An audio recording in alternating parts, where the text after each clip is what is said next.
الكتاب من الله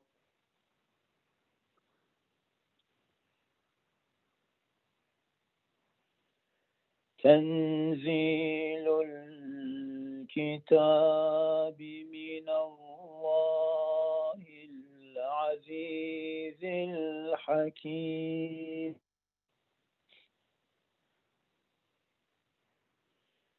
إن في السماوات والأرض لآيات للمؤمنين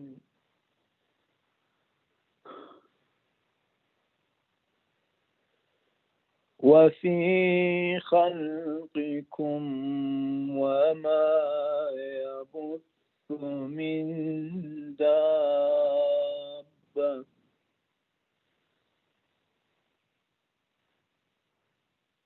آيات لقوم يوقنون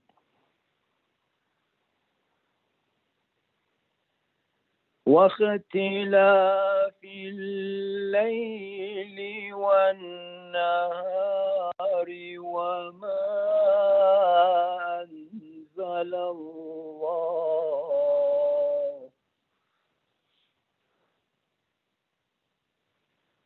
وما أنزل الله من السماء من رزق فأحيا به الأرض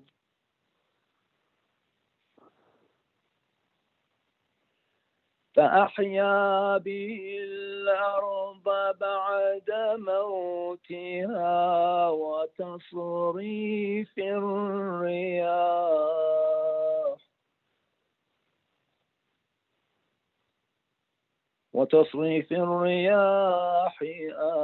آيات لقوم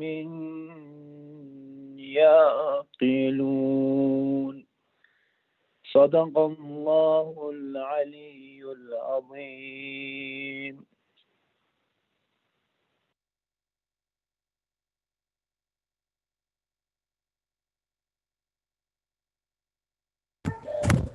Bismillah ar-Rahman ar-Rahim.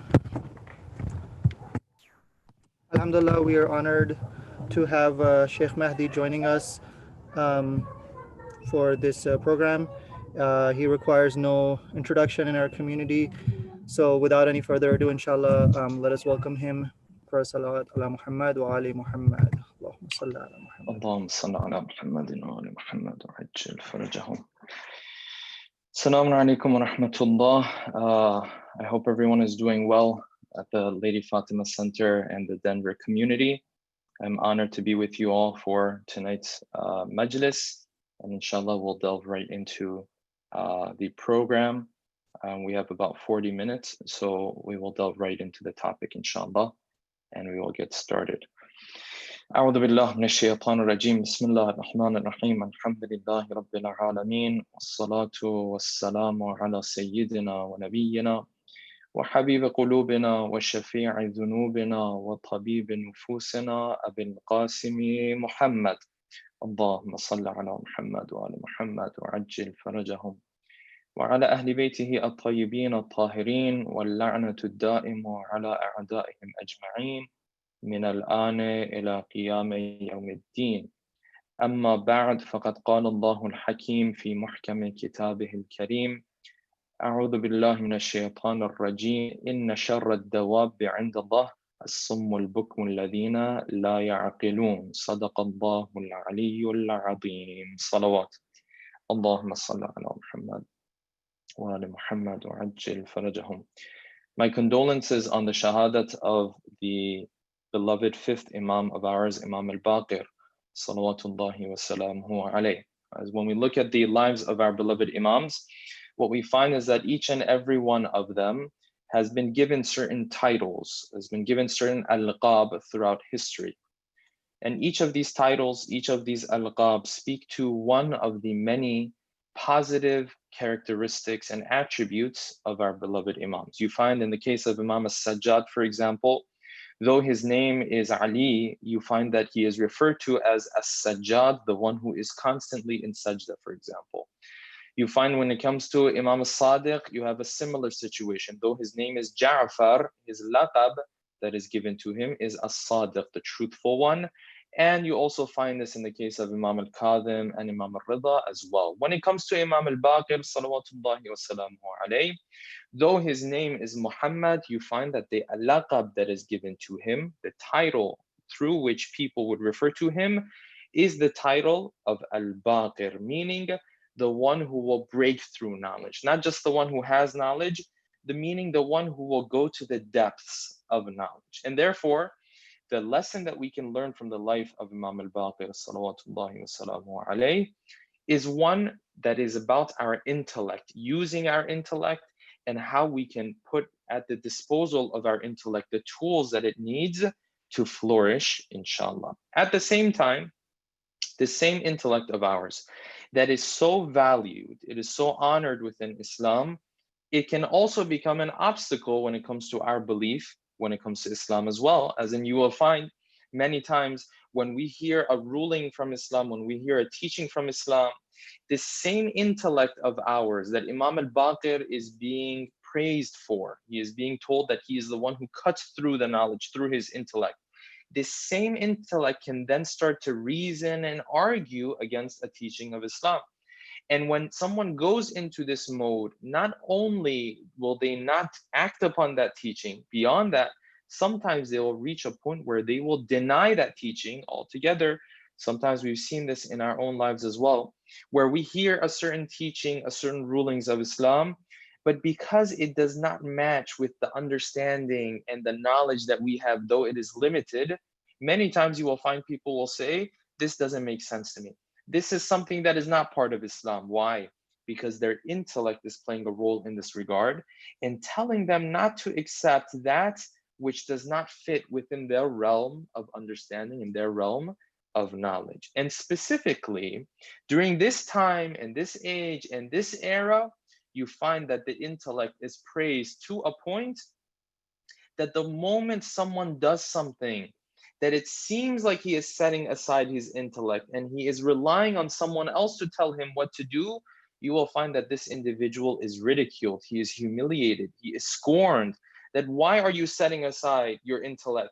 The day and the age where you used to do things based on people's customs, based on what your parents had to tell you, based on what some superior source of knowledge would tell you, those days are over. This days and this era is an era where you are to use your intellect. This is what society that we live in teaches us. Therefore, it is important for us to take some time to understand from the Islamic perspective, what is the role of intellect when it comes to understanding the teachings of Islam. And therefore, we will do that in tonight's session in the following questions. Number one, what is the significance of intellect in Islam? How much importance has Islam given to the mind and to the intellect? Number two, on the day of judgment, when there are people who are in hellfire and they are conversing with one another and they are explaining why they ended up in hellfire, what do they mention that has to do with the intellect and the role of intellect in their lives? Number three, what situations are there where Islam tells me to use my intellectual faculties to try to sit with science and knowledge to figure out what I'm supposed to do in a particular situation? And what situations are there where Islam tells me that I am not supposed to do this? I am to sit back and allow Allah subhanahu wa ta'ala to tell me what to do and what not to do in those situations. And number four, what examples do we have in Islamic history and non-Islamic history where there were individuals where even though the command of Allah subhanahu wa ta'ala was clear, still they were ashabul aql, still they wanted to use their intellect, and Allah subhanahu wa ta'ala, he criticizes them because of using their intellect in these situations. What were some examples of this from history? Tonight, inshallah, we'll take some time to understand these topics through these questions, inshallah, with a loud salawat ala Muhammadin wa ali Muhammad. Allahumma salli ala Muhammadin wa ali Muhammad. When it comes to the importance of intellect and the importance that the role of the mind plays in our day-to-day lives, we find that we have many teachings within Islam, many sayings within Islam. The verse that I recited at the very beginning of this lecture, which is verse 22 from Surah number 9, Surah Al-A'raf or Surah Al-Anfal, you find Allah subhanahu wa ta'ala says that the worst of creatures in his eye and from his perspective is as-summul bukm, the ones who don't look, the ones who don't listen, alladhina la ya'qilun, those who do not use their intellect. And this shows you that when the lack of intellect is criticized in this manner in the eyes of Allah subhanahu wa ta'ala, therefore the role of intellect is a very clear and big one within Islam. And then beyond that, what you find very interesting is that in other surahs of the Quran, Allah subhanahu wa ta'ala quotes and he narrates from those who are now in hellfire, people who didn't do what they were supposed to do in this world. And of course, things have changed. The time is done. They no longer have an opportunity to change things anymore. They are in hellfire. But even when they are in hellfire and they are conversing between themselves, or they are conversing at times between the people in hellfire and the guardians of hellfire, meaning the angels that are in charge of hellfire, you find that they will speak of this role of intellect in their life. Yes, you find verses 8 to 10 from Surah 67 talks about this. Allah subhanahu wa ta'ala says that when these individuals, they approach the hellfire, this hellfire is boiling. It is so angry, and Allah subhanahu wa ta'ala is using a metaphor here, of course. تَكَادُ تَمَيَّزُ مِنَ الْغَيْظِ. It is showing this anger and this wrath from itself to the point where it seems like this hellfire wants to tear itself apart. Okay, this is of course a metaphor that Allah subhanahu wa ta'ala is using. تَكَادُ تَمَيَّزُ مِنَ الْغَيْظِ كُلَّمَا أُلْقِيَ فِيهَا فَوْجٌ. Every time they bring a group of individuals and they throw them into hellfire, سَأَلَهُمْ خَزَنَتُهَا. The guardians of hellfire will ask these individuals, أَلَمْ يَأْتِكُمْ نَذِيرٌ? You guys didn't receive the message? You guys didn't receive the memo? You didn't hear that this was going to happen? And of course they respond, قَالُوا بَلَى. They say, yes, we did hear about this. We did know about this. وَقُلْنَا مَا نَزَّلَ اللَّهُ مِنْ شَيْءٍ. But we used to say, yes, all of these are myths, these are legends, and we knew the truth, and still we would deny it, and still we would say that these are all lies, until it reaches the point where they start to converse amongst themselves because they regret what they have done.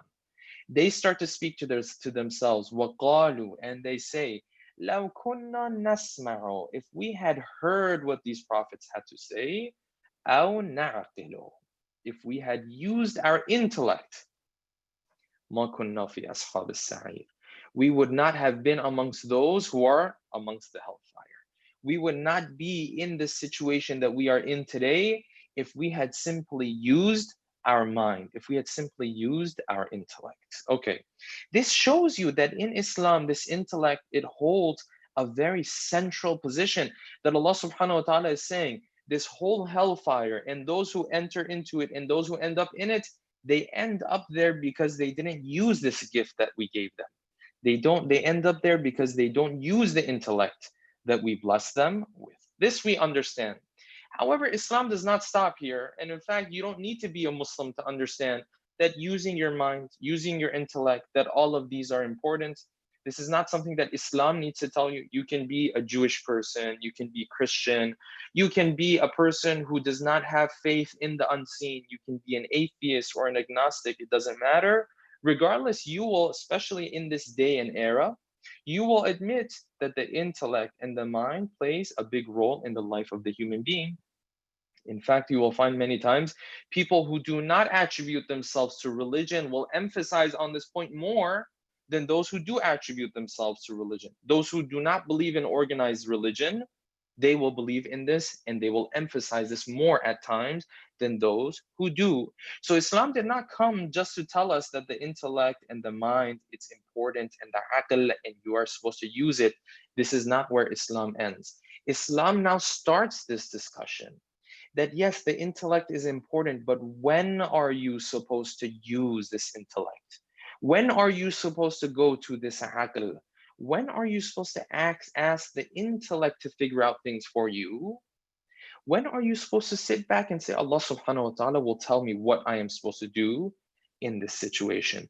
This is the beauty of Islam. This is what Islam will tell us, that no other ideology, that no other moral value out there, outside of the realms of religion, will be able to tell you. And if you take a step back before we continue with the topic, and you think about this, you will find that this is, in fact, one of the greatest roles that religion plays in our life. As in, if someone were to ask us, what is the role of religion? How does religion impact your life? The answer to the question, one of the answers is this, that every single aspect of the character of the human being, of the existence of the human being, Islam will take it. It might be an innate desire of ours, it might be an inclination that we have. Islam will take that and tell you when to apply it and when to use it and when to not use it. For example, when you talk about generosity, Islam tells us to be generous, but Islam doesn't tell us to always be generous. If I know that I will give my money to someone and someone will take this money and he will use it for the wrong purposes, does Islam tell me to be generous in that area and in that aspect? No, there are limits. Islam will tell you when to be generous and when not to be generous. Yes, you don't need Islam to tell you simply that generosity is a good thing. Anyone knows that. You don't need Islam to tell you, for example, that friendship is a good thing. Anybody knows that. Islam will tell you when you are to use this faculty of friendship, for example, and when you are not to. Love and affection is another example. Islam will tell us when it comes to which human beings are you supposed to show and express this love and affection of yours. But when it comes to other human beings, where are you supposed to stop? Where are you supposed to draw the line? Similarly, when it comes to the intellect, the role that it plays and the effect that it can have on our lives, Islam is not here just to tell us that it's important. Anyone can tell you that. Islam is here to tell you when you are to apply the intellect and when you are to sit back and simply allow science and the mind and Allah subhanahu wa ta'ala rather, to tell you what to do. You are not to use your intellectual faculties here directly. You are only to use your intellectual faculties to the point that it points you in the path of Allah subhanahu wa ta'ala, and Allah subhanahu wa ta'ala, religion, Quran, and Hadith will tell you how to deal with this situation. Therefore, you find situations that fall under this category and situations that will fall under the other category. Now, of course, when we look at the situations that we come across in life, some of them are situations that Islam has not given any opinion with regards to.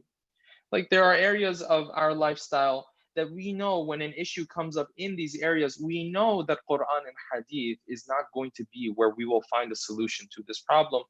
This disease that we are dealing with these days, for example, any issue that comes up regarding medicine, when these issues come up, do we go to Quran and Hadith and try to find an answer and a solution to the problem? Of course, we pray. Of course, we ask Allah subhanahu wa ta'ala. Of course, we give sadaqah.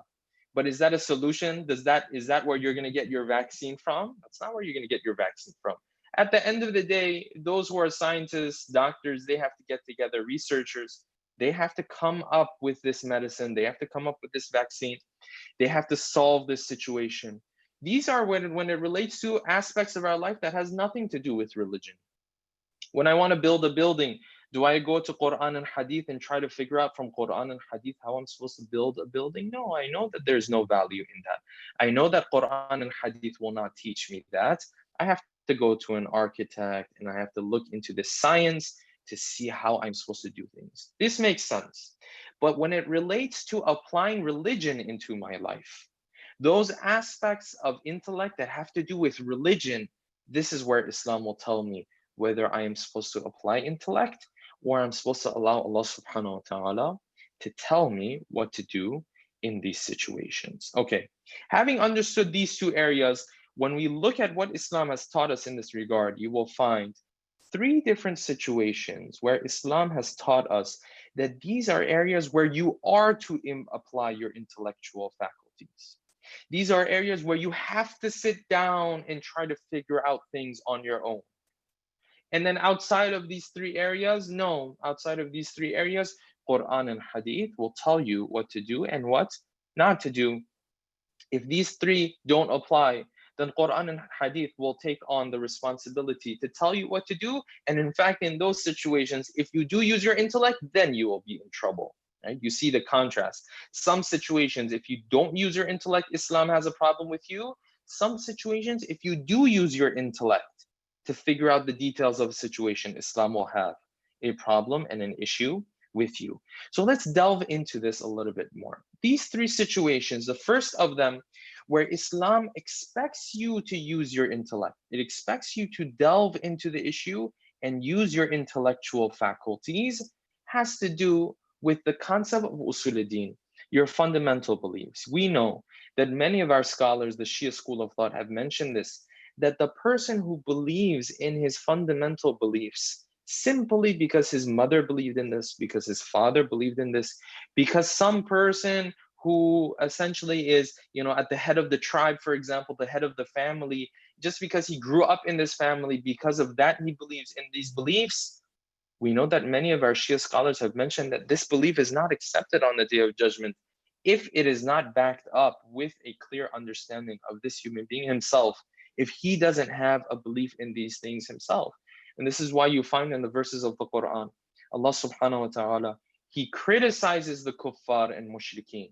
But when he criticizes him, what does he say when he is criticizing him? He criticizes them and he says, you guys have a problem because you follow just whatever your parents used to say. The dalil, the reason why Allah subhanahu wa ta'ala blames them is what?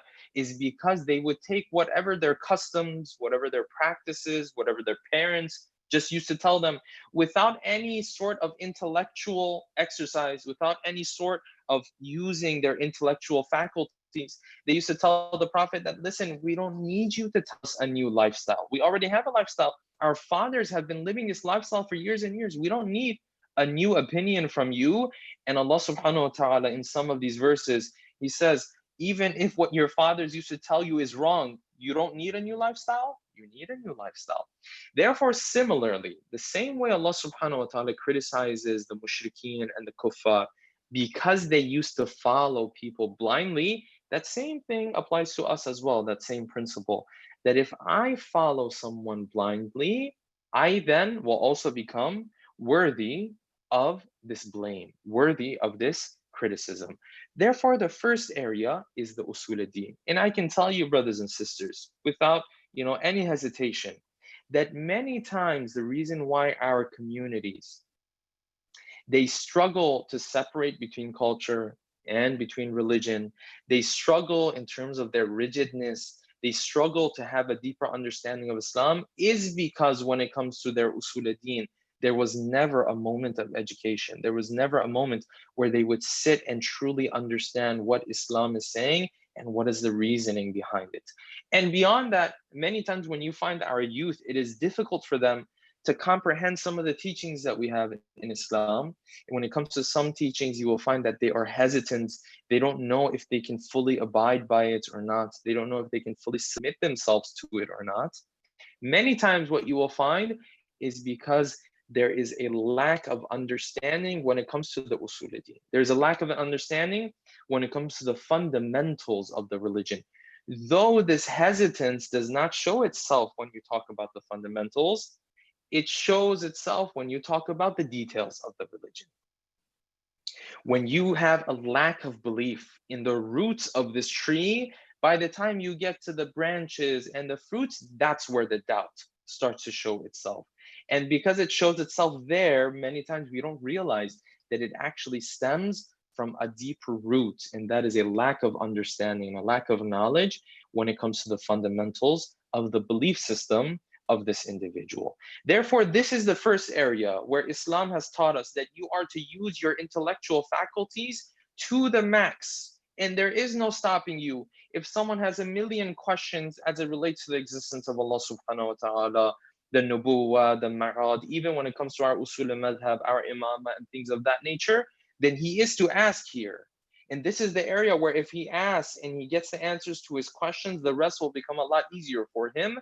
But if he holds back here, then the doubt will start to show itself later on when he has to deal with the detailed rulings of Islam. This is the first area. Then you move on to the second area. where Islam wants us to use our intellectual faculties. The second area is where we want to figure out if Allah subhanahu wa ta'ala, He has made something incumbent upon us or not.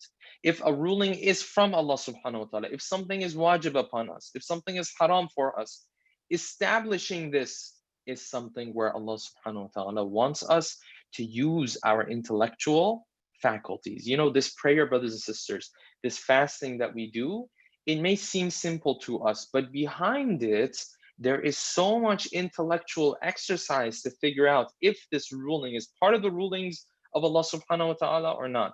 When I go to sajda and I finish my second sajda and I want to get up, do I have to sit for a second or not? For example, you will find maraji', they will have different rulings in this regard. This one issue, how much time does a marja' have to put into this to figure out if this is part of the rulings of salat or not?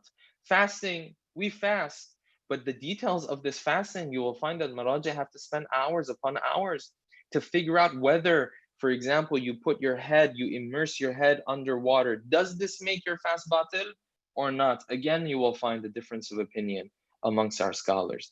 And this area, because it requires so much intellectual exercise, you will find there are individuals who will spend their whole lives delving into this.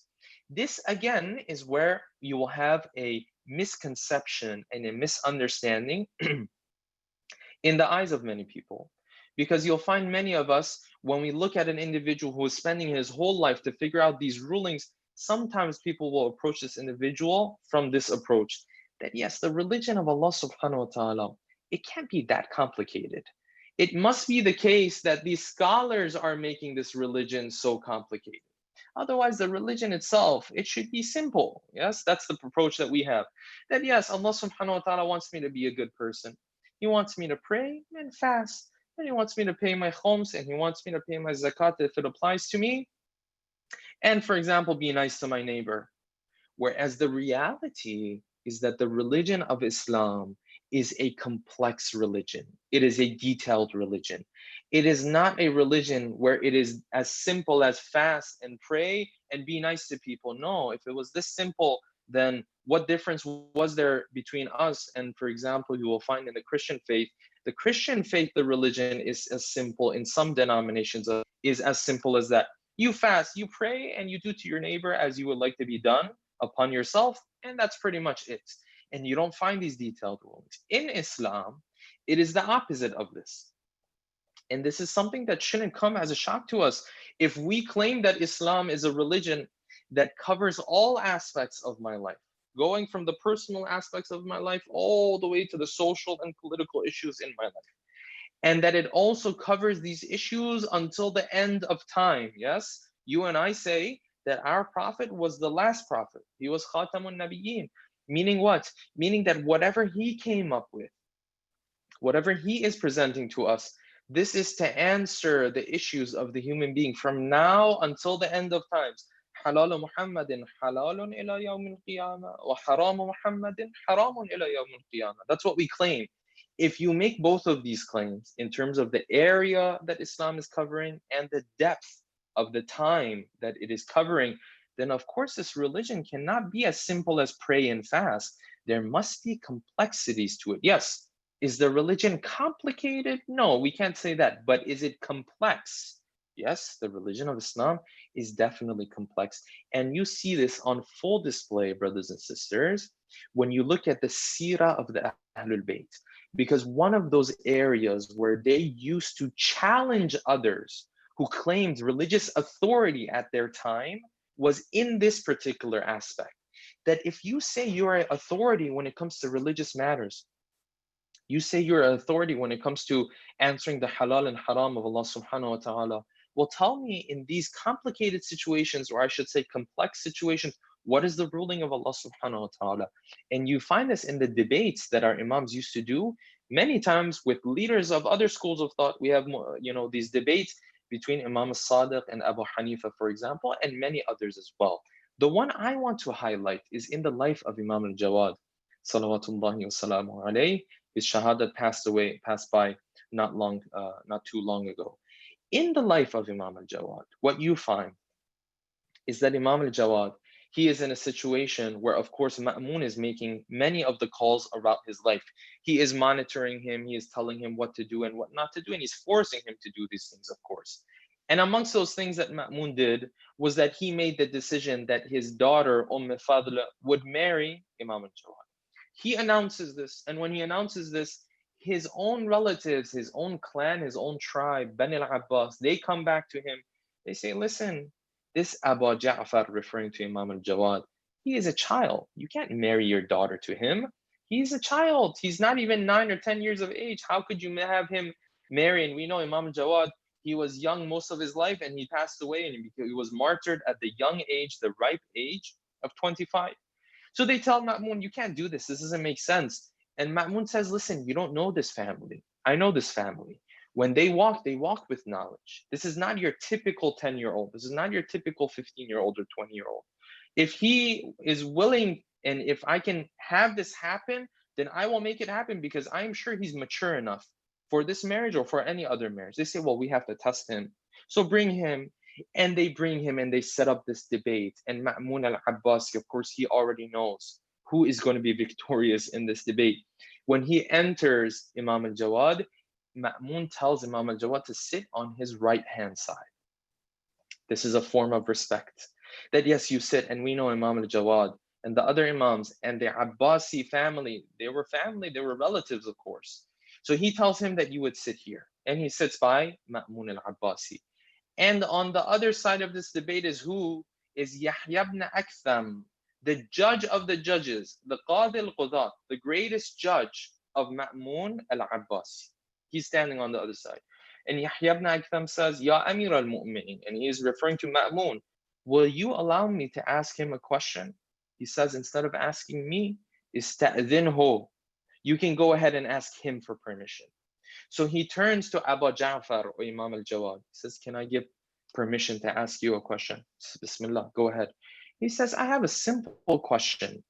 ما تقول في محرم قتل سيدا? How many words is in this question? 4, 5? ما تقول في محرم قتل سيدا? What is your opinion when someone who is gone and he has become muhrim, right? He wants to start his hajj or his umrah, and he ends up hunting an animal. And we know that this is not allowed when you are going through hajj or going through umrah. What is the ruling? If they ask you, brothers and sisters, or they ask me this question, we would probably say either it's okay or it's not okay. 2 answers, right? I mean, at the end of the day, it's either halal or it's not halal, right? It's either haram or it's not haram. That would be the ruling on this issue. To which Imam al-Jawad responded with a response that quieted Yahya ibn Aktham. The debate didn't even start. This is the first question Yahya ibn Aktham is asking from Imam al-Jawad. And therefore, the whole debate did not even start because the first question Imam al-Jawad responded to him in a matter where Yahya ibn Aktham gave up. He said, well, what's the ruling if someone kills an animal, he hunts an animal while he is in hajj, while he is muhrim? To which Imam al-Jawad, he started to ask him, he said, well, first of all, you need to tell me, did he kill this animal within the area of the haram or was it outside of the area of the haram? Okay. Number 2, did he know it's haram to kill animals, to hunt animals in hajj, or did he not know this? Number 3, if he did know the ruling, did he kill the animal on purpose, or was he walking, for example, or did he hit something on by accident and kill the animal? Number 3. Number 4, is he a free man or is he a slave? Number 5, did he do this during the day or did he do this during the night? Number 6, is this animal a bigger one or is it a smaller one? Number 7, is it a bird? Is it not a bird? Number 8, was he himself an old man or was he a young man? And multiple categories to the point where Yahya ibn Aktham, he gave up. And what Imam al-Jawad is highlighting here is what?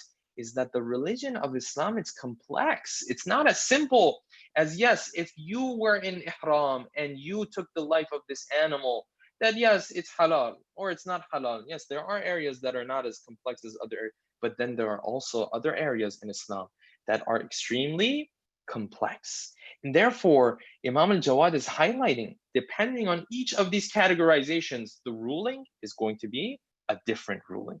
Therefore, when we approach Islam, We are not to approach Islam from the perspective that, yes, Islam is a religion that we don't need these scholars to go and tell us what's going on and what's not going on.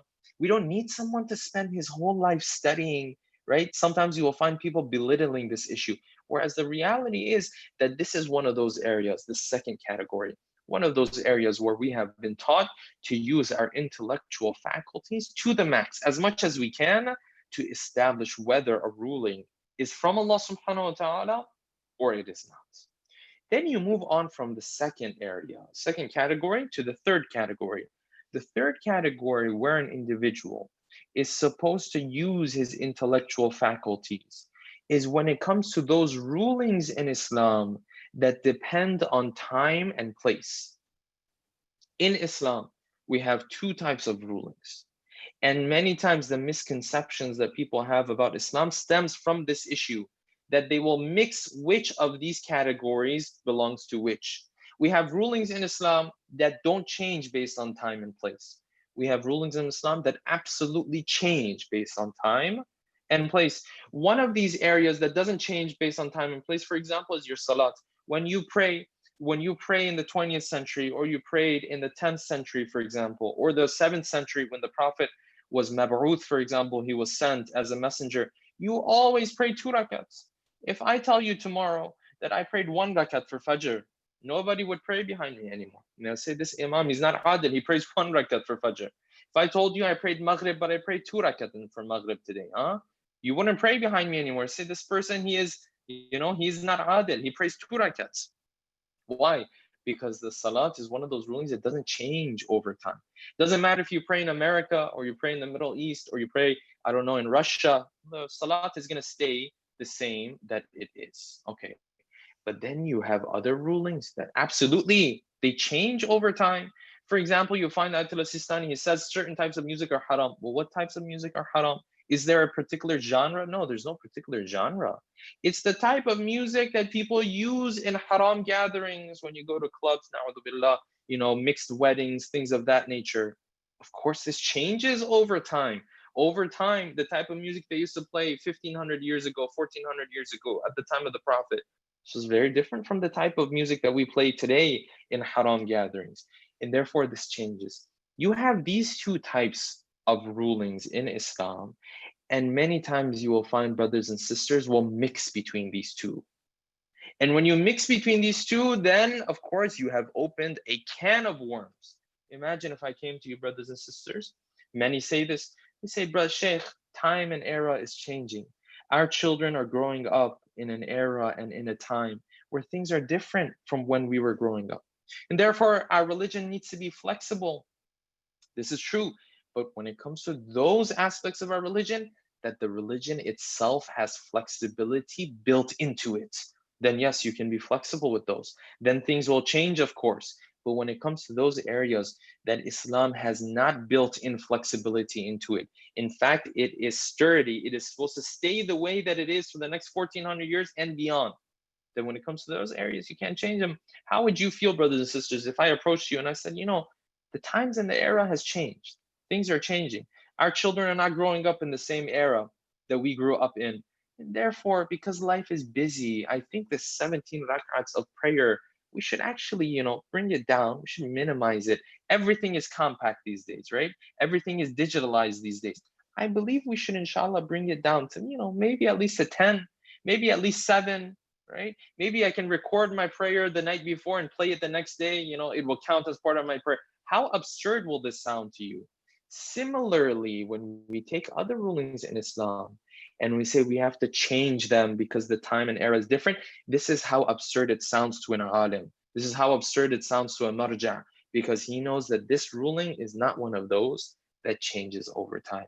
A good example of this, as I'll bring the talk slowly to an end, a good example of this is what you find in the concept of hijab. In the concept of hijab, certain elements of it do not change whatsoever over time. Some elements of it absolutely change over time. And if I can count how many times brothers and sisters mix these two with one another, they say, yes, this is the hijab that people used to wear back in the day. But times are different. Yes, times are different. Therefore, some elements of this hijab will change. but will other elements of it, fundamental elements of it, will those change?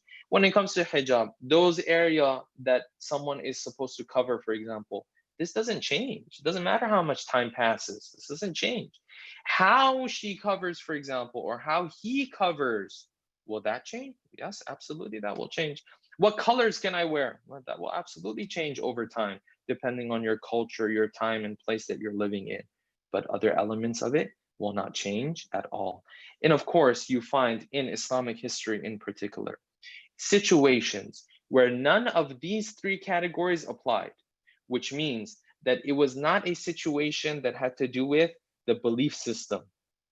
The belief system was already understood by this individual. And it also did not have to do with situations, essentially, where this individual was trying to figure out if this is part of Islam or not. And it didn't fall in the third category either, where it was a ruling that would change based on time and place. None of these three applied. The ruling of Allah subhanahu wa ta'ala is 100% clear. But because this individual wanted to use his intellect, Allah subhanahu wa ta'ala criticizes him. Allah subhanahu wa ta'ala says, why did you use your intellect? When my command was clear, when you come to the issue of khilafah, this is what we find. Comes to the issue of khilafah, with our respect to our Sunni brothers and sisters, when it comes to the issue of khilafah, we believe, and of course their opinion on this is a separate opinion, that yes, that there was no appointment to begin with. But when it comes to our opinion, we believe that there was an appointment, and then the companions of the Prophet, some of them, they went down this route of using their intellect.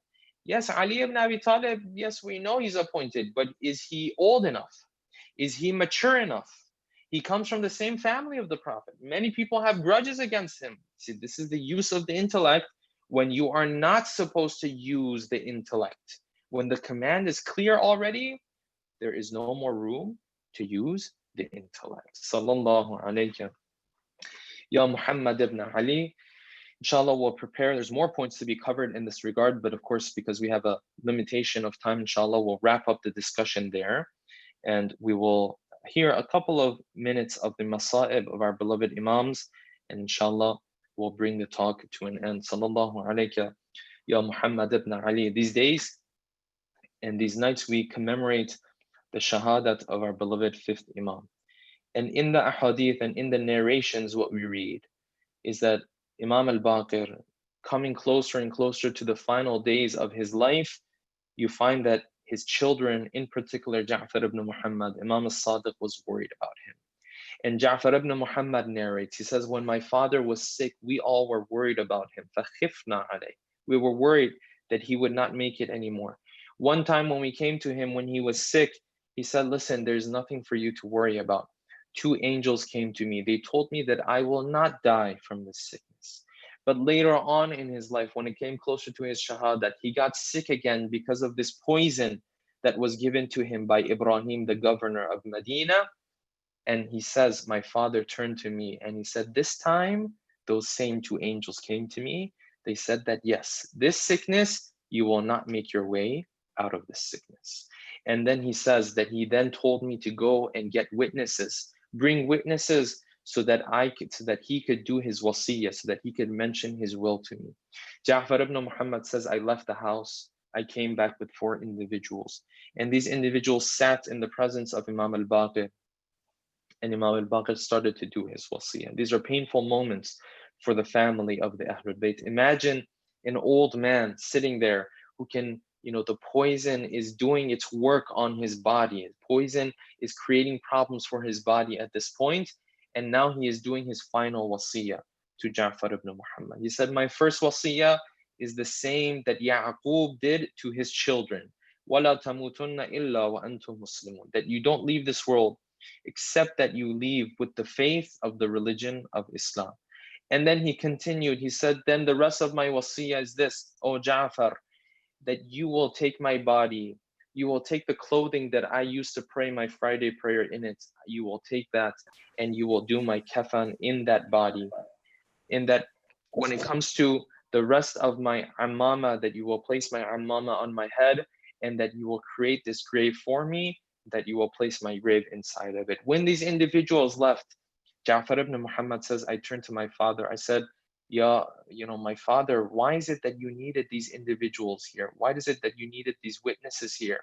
He says, because I could have told you all of this. I wanted them to know that you are the next Imam. And this conversation in these final moments of the life of Imam Muhammad al-Baqir with his son, it reminds you of the conversation that Imam al-Hussein has on the 10th of Muharram, on the day of Ashura, with his beloved son, Ali al-Akbar. These painful moments on the day of Ashura, where Hussein looks around and Bani Hashim, they look around and they find that all of the companions have gone to the battlefield. Muslim ibn Awsaja is not there anymore. Habib ibn Madahir is not there anymore. Nafi' ibn Hilal, not there anymore. All of them have gone to the battlefield. They have become shaheed. They say Ali al-Akbar, at one point he turned away from everybody and he turned towards the tent of Abu Abdullah. فَاسْتَأْذَنَ أَبَاهُ. And the hadith says the moment he asked permission from his beloved father, his father immediately gave him permission, because this is a moment that is so painful for Hussein. Hussein wants to put an end to it. Just imagine if your child is going and you know he's not going to come back anymore. Imagine a person who is the fruit of your heart. Imagine the person that you have worked so hard to raise and to have him become the adult that he has become. Now he's walking away in front of your eyes. And Hussein told him, he said, if you're going to go, then you have to go and you have to say goodbye to the tent of the women and the children. They say Ali al-Akbar came. He entered into this tent where the women and the children were, and each and every one of them started to gather around Ali al-Akbar. And some of them started to pull on the clothing of Ali al-Akbar. And they said, La taqata lana, we can't take it if you go away. We can't take it if you walk away and you leave us alone in the middle of this desert. Imagine the pain of Ali al-Akbar as he is walking out of this tent. He starts to get on his horse as he stands in front of him an ocean of an army. And his father comes to the front of the tent and he looks at this army, and what he sees is that no matter how much his son kills from this army, there is no hope for Ali al-Akbar anymore. He looked at him, but he looked at him without any hope anymore. And in these moments, they say that Abu Abdullah, Imam al-Hussein, as he was looking at Ali al-Akbar, he started to speak to Allah subhanahu wa ta'ala. Ya Allah, you bear witness that now I am sending the one who walks and talks like the Prophet. This is who I'm sending their way. And still they will take his life, and still they will behead him. Until the point came where the hadith says, فَأَرْخَى عَيْنَيْهِ وَبَكَى. The eyes of Abu Abdullah, they filled up with tears, and these tears started to roll down from the face of Abu Abdullah. And then he called out, Ya Umar ibn Sa'd, qatalallah. He said, O Umar ibn Sa'd, may Allah do to you what you are doing to my family. As Ali al-Akbar goes, he fights bravely. He comes back to the tents, asks for a little bit of water, and he knows that his father doesn't have any water left for him. He just wants to see Abu Abdullah one more time. He wants his father to see him one more time. As he heads out, Hussein tells him, go back, my son. My grandfather will soon quench your thirst. And Ali al-Akbar, he goes back out. He continues to fight until he calls out, Ya Abata, alayka minni salam. My salam goes to you. They say Hussein ran out of the tent as fast as he possibly could. When kabba ala jasadihi, and he threw himself on the body of Ali al-Akbar, and he put his face on the face of his beloved son. And he said this one line that brings pain to the heart of any father. He said, Ala dunya ba'daka la'afa. He said, I don't want this world after you. After you're gone, this world holds no more value for me. Imagine the pain of Hussein. They say Zainab came out of the tents just so that Hussein could take the pain of this moment. As Hussein slowly, with the rest of Bani Hashim, they take the body of Ali al-Akbar that is in pieces now. They take his body and they slowly start to walk away and take his body all the way to the back of the tents where his body is to be buried. Ala la'natullah ala al-qawm al-zalimin. وَسَيَعْلَمُ الَّذِينَ ظَلَمُوا أَيَّ مُنْقَلَبٍ يَنْقَلِبُونَ.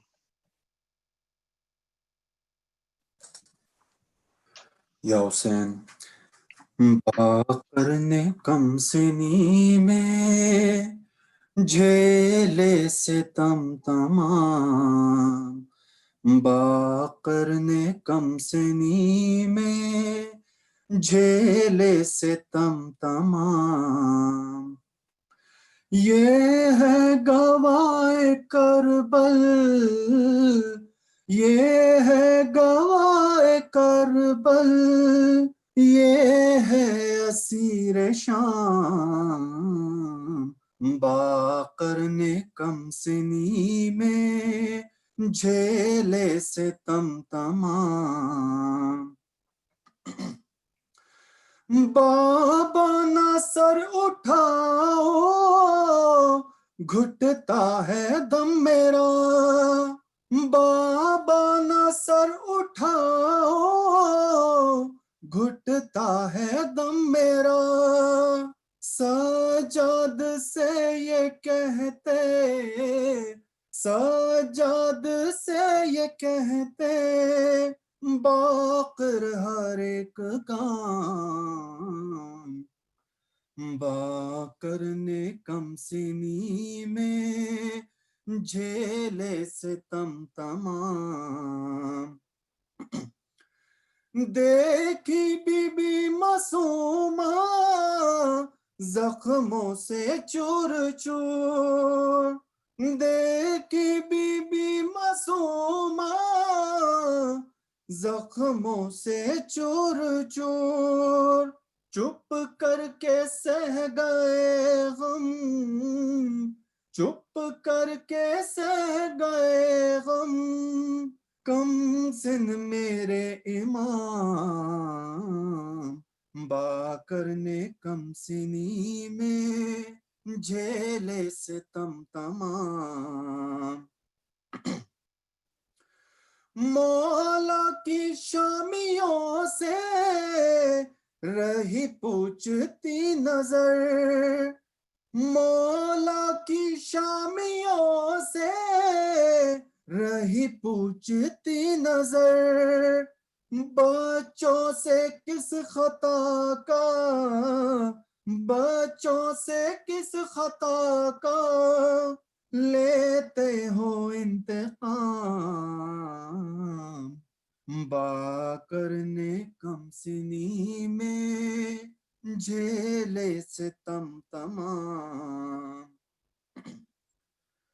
करते थे गिरिया मातम, हो जाते खुदा, करते थे गिरिया मातम, हो जाते खुदा।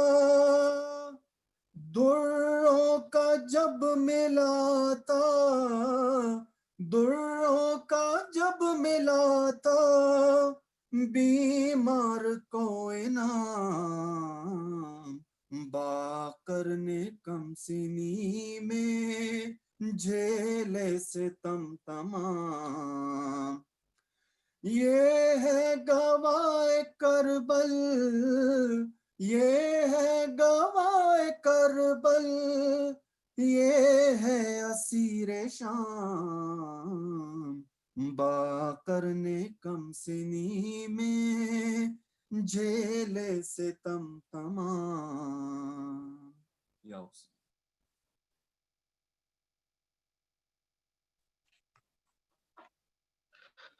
بالا بالا بود مقام تو یا باقر العلوم، جانم فدای نام تو یا باقر العلوم. ای پنجمین امام که چشم خواص هست، دائم به لطف عام تو یا باقر العلوم. گیرد ولی اصل به گاه ظهور خویش، از دشمن انتقام تو یا باقر العلوم. همچون حسین سرور آزادگان بود، آزادگی مرام تو یا باقر العلوم. باشد اساس دین نبی حب آل او، خود این بود کلام تو یا باقر العلوم. آقا جان ای آن که قبرت بی چراغ و سایبان است، روزه نمیخواهی مزارت روزه خانه است. گل دسته‌ات سنگیست روی تربت تو، گنبد ندانی گنبد تو آسمان است. یا ابا جعفر یا محمد ابن علی، أيها الباغر يا ابن رسول الله، يا حجة الله على خلقه، يا سيدنا ومولانا، إنا توجهنا واستشفعنا وتوسلنا بك إلى الله، وقدمناك بين يدي حاجاتنا يا وجيها عند الله، اشفع لنا عند الله. اسمك العظيم العظم باقا امام باقر يا الله يا الله يا الله يا الله يا الله يا الله يا الله يا الله يا الله يا الله يا الله يا رحمن يا رحيم يا مقلب القلوب ثبت قلوبنا على دينك، واكفنا يا قاضي الحاجات ويا كافي المهمات، إنك مجيب الدعوات إنك على كل شيء قدير. أعوذ بالله من الشيطان الرجيم.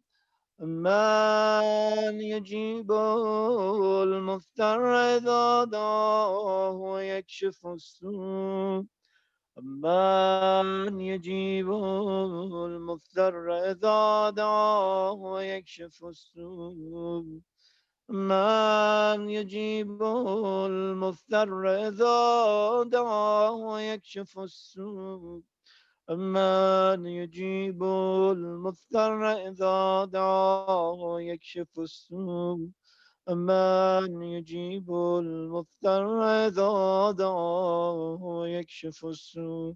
رحم الله من يقرأ الفاتحة مع الصلوات. Allahumma salli ala Muhammad wa ali Muhammad. Thank you to everyone for participating and for Sheikh Mahdi for the wonderful lecture. We have about 5 minutes. If there's any questions that anyone has, there's one question that came in, so I'll ask that. And then if there's others, please feel free to unmute yourself and ask, or you can send it in the chat box. So the question that we have, Sheikhna, is when you talked about the concept of aql and intellect, in the Islamic context, how would we define the word aql or the word intellect? So it's a broader question. It would be difficult because, like in ahadith, the word aql is used, and it's not always this intellect that we're talking about. But essentially, what we're talking about is simply, put in simple terms, what our mind tells us. And you'll see essentially a good way to be able to observe this is how when you want to make a decision on certain issues, there's a time where you use your quote unquote intellect. And then there are times where you resort to or you go to the option of istikhara, right?